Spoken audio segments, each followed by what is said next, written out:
जो साथी सीटेट का पेपर देने जा रहे हैं उनको मैं एक ऐसी ट्रिक बता रहा हूं कि आपके 15 क्वेश्चन बिल्कुल 100% सही होंगे, चाहे आपको कुछ भी ना मालूम हो, कोई सिद्धांत ना मालूम हो, चाहे कोई नियम ना मालूम हो। कैसे, मेरी बात को ध्यान से समझना और इस ट्रिक का यूज करना। 15 क्वेश्चन के 15 पूरे सही होंगे।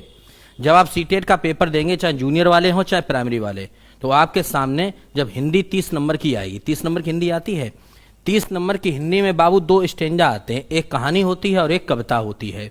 जैसे एक कहानी लिखी है, इस कहानी को पढ़कर हमें 8 प्रश्नों के उत्तर देने होते हैं। इसी प्रकार से एक छोटी सी कविता दी जाती है, उस कविता को पढ़कर भी हमें 8 प्रश्नों के उत्तर देने होते हैं। तो जितने भी प्रश्नों के हमें उत्तर देने होते हैं वो सारे उत्तर इस स्टेंजा में या कविता में लिखे होते हैं।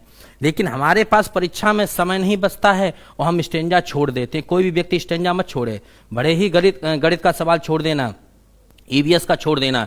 तो जब नहीं आ रहा तो नहीं आ रहा है, जैसे मान लो कोई गणित का सवाल है, अब जब तुमको नहीं आ रहा है तो नहीं आ रहा है, उसको छोड़ दो। उतना समय बचाकर इस स्टेंजा में लगा दिया जिसके सारे प्रश्नों के उत्तर सामने ही लिखे हैं और उत्तर मिल भी जाएंगे, तो इसमें समय व्यतीत करो। दूसरी बात, मैं ऐसा तरीका बताता हूं स्टेंजा सॉल्व करने का कि आप स्टेंजा नहीं पढ़े हो तब भी आपका काम हो जाएगा। अब मेरी बात समझना, जैसे मान लीजिए एक स्टेंजा लिखा हुआ है और इस स्टेंजा के आधार पर हमें 8 प्रश्नों के उत्तर देने हैं। तो 8 प्रश्नों में बाबू क्या होता है, ये 8 प्रश्न मैंने लिख दिया।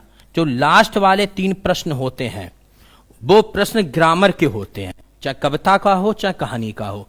तो जो ग्रामर के प्रश्न होते हैं उन प्रश्नों का उत्तर आप स्टेंजा में मत ढूंढिए, चाहे संस्कृत की बात हो, चाहे हिंदी की बात हो, चाहे इंग्लिश की बात हो। जो 6, 7 या 8 यानी लास्ट वाले जो 3 प्रश्न होंगे कविता में भी कहानी में भी, वो प्रश्न जो होते हैं वो ग्रामर के होते हैं। कुछ लोग उनके भी आंसर स्टेंजा में ढूंढने लगते हैं। तो जैसे मैं बताऊं, ये स्टेंजा लिखा हुआ है, ऊपर वाले सारे प्रश्न जो थे वो तो स्टेंजा के आधार पर थे। अब नीचे वाले 3 पढ़िए, क्या लिखा हुआ है, वैश्विक में मूल शब्द तथा प्रत्यय क्या है। अब इसके लिए स्टेंजा पढ़ोगे, सीधी सी बात है, मूल शब्द है विश्व और प्रत्यय लगा हुआ है 1 किलो। हमारा 51 नंबर वाला क्वेश्चन ठीक हो गया। दूसरा देखना, समझ में आई मेरी बात आपके। बचपन शब्द क्या है, सबको मालूम बचपन भाववाचक संज्ञा है, लो आपका आंसर ठीक हो गया। ऐसे करके आपको 2-3 प्रश्न तो आपके सीधे सीधे सही हो जाएंगे। अब आप अगला देखिए, जैसे लिखा हुआ है ग्लेशियर शब्द क्या है, देशज है, विदेशज है कि तत्सम है कि तद्भव है। तो आपको भी मालूम होना चाहिए ग्लेशियर कैसा शब्द है, सबको मालूम है ग्लेशियर शब्द कैसा है, आगत शब्द है क्योंकि विदेशी भाषा का शब्द है। हर स्टेंजा के 3 प्रश्न जो ग्रामर होंगे आप ठीक कर देना। अब बचे कितने प्रश्न, 5 प्रश्न, जिनका उत्तर हमें स्टेंजा के आधार पर देना है, लेकिन समय नहीं है।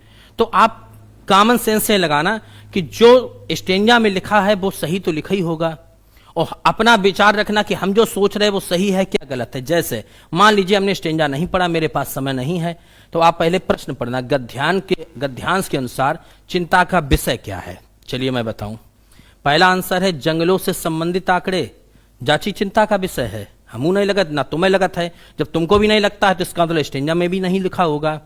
संसाधनों का उचित उपयोग हो रहा है, ये हमारे लिए चिंता का विषय होगा, ये तो हमारी अच्छी विषय होगा। तो इसका मतलब ये वादी बात गलत है, तो स्टेंजा में भी गलत होगी।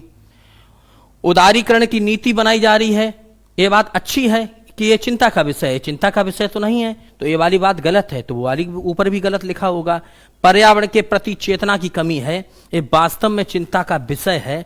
तो ये बात जब तुम्हें लगता है कि यही वास्तव में चिंता का विषय है, तो स्टेंजा में भी तो यही बात लिखी होगी, सीधा टिक मार देना। जब स्टेंजा में कोई आंसर ढूंढने ना मिले तो कॉमन सेंस से उसको सॉल्व करना। जैसे पर्यावरण समस्या है, केवल एशिया की आप बता दो मुझे, नहीं पूरे विश्व की है, ना भारत की है ना यूरोपीय देशों की है, संसार भर की समस्या है। तो ये बात जब तुम मानते हो, ये बात तो स्टेंजा भी मानता होगा, इसके लिए स्टेंजा काहे पढ़ रहे हो। हाँ, जो विशेष जैसे लिखा हो कि देश में उनका हमारे गिरधारी का जन्म कब हुआ था, तो वो डेट उसमें लिखी होगी। तो ऐसे प्रश्नों के उत्तर आपको स्टेंजा में ढूंढने हैं। अब जैसे मैं बताऊं, ठीक, गद्यांश के अनुसार संसाधनों के अंधाधुंध प्रयोग का क्या प्रभाव पड़ता है। आंकड़ों और जल पर गलत है, खेती एवं आंकड़ों पर गलत है, मौसम और आंकड़ों पर गलत है, मौसम एवं खेती पर प्रभाव पड़ता है। अब एक प्रश्न है, जैसे मैं बताऊं यहां पर कि कहा गया गद्यांश के अनुसार पर्यावरण संरक्षण का सबसे उपयुक्त उपाय क्या है?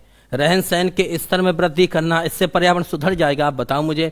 आवश्यकताओं में कमी करना। अब इसके लिए आप एक बार स्टेंजा पढ़ सकते हैं। जो प्रश्न तुमको कॉमन सेंस से ही सही लग रहा है उस प्रश्न के लिए कभी स्टेंजा नहीं पढ़ा जाता है, न कविता न कोई कहानी। अब मैं कविता लेके समझाता हूं आपके सामने कि अगर मान ली कोई कविता आ जाए उसको कैसे सॉल्व करना है, उसके प्रश्नों का उत्तर कैसे देना है। जैसे लिखो, देखो भैया, बात मेरी पल्ले पड़ गई। जा देखो लिखो है, हमें मिली आजादी वीर शहीदों के बलिदान से। आजादी के लिए हमारी लंबी लड़ाई चली थी, लाखों लोगों ने प्राणों से कीमत बड़ी चुकाई थी, हमको आपस में लड़वाने की नीति अपनाई थी। पूरा स्टेंजा लिखा हुआ है। इस स्टेंजा में भी, इस कविता में भी 3 ग्रामर के क्वेश्चन आएंगे। जैसे नीति शब्द में किस प्रत्यय का प्रयोग किया जा सकता है, तो नीति शब्द में एक प्रत्यय लगा दो, नैतिक। अब इसके लिए का स्टेंजा पढ़ोगे। स्वाभिमान का संधि विच्छेद क्या होगा? स्वा प्लस अभिमान होगा। इसके लिए स्टेंजा क्यों पढ़ोगे? ठीक, आगे सुनिए। अब एक प्रश्न जैसे आ गया, कविता में किस छल की बात की गई है? व्यापारी बन हमें गुलाम बनाने की, व्यापारी बन मिलावट करने की, व्यापारी बन पैसों का हेर फेर करने की, व्यापारी बनने की वेशभूषा धारण करने की। अब इसके लिए आप स्टेंजा पढ़ सकते हो, लेकिन स्टेंजा पढ़ने का तब भी समय नहीं तो दिमाग लगाइए कि हम गुलाम कैसे हुए थे। हम गुलाम ऐसे हुए थे, वो लोग ईस्ट इंडिया कंपनी हमारे यहाँ व्यापार करने आई और व्यापार करने के करते करते हमको गुलाम बना लिया। ऐसे ही होगा। जैसे आ गया, देश को स्वतंत्रता प्राप्त करने में एक लंबा समय लगा था, यह भाव कविता के किस अंश में प्रतिबिंबित होता है? लंबा समय लगे था, लंबी चली लड़ाई थी, लंबी चली लड़ाई थी। अब तुम्हें डाउट हो कि यही वाली लाइन लिखी थी कि दूसरा कोई शब्द लिखा था, तो इसके लिए आप स्टेंजा देख सकते हो। लेकिन नहीं समय है तो भैया वीर शहीदों के बलिदान से ये गलत है। एक लंबा समय का मतलब ये हुआ था हमारी लड़ाई लंबी चली थी। देश की स्वतंत्रता के लिए अपने जीवन की आहुति दी। शस्त्रों का निर्माण नहीं किया था, वीरों की भर्ती की गई नहीं, बहुत सारा धन दिया गया नहीं, देश की स्वतंत्रता के लिए अपने जीवन की आहुति दी गई। तो मेरे कहने का कुल मतलब ये है, स्टेंजा कोई भी व्यक्ति छोड़कर ना आए। एक कन्फर्म नंबर होते हैं। जैसे मान लिया आपने 30 नंबर की मैथ है, 10 ही क्वेश्चन कर पाए और आपको लग रहा है हम फेल हो रहे हैं, तो भैया स्टेंजा तत्काल करना। और करना क्या, पेपर में ही टिक मान लेना, पढ़ते जाना, फटाफट इन्हीं ऑप्शन पर टिक मान लेना, ताकि आपके 14-15 नंबर हिंदी में पूरे के पूरे सही हो जाएं, जब बिल्कुल कुछ भी ना मालूम हो। ठीक।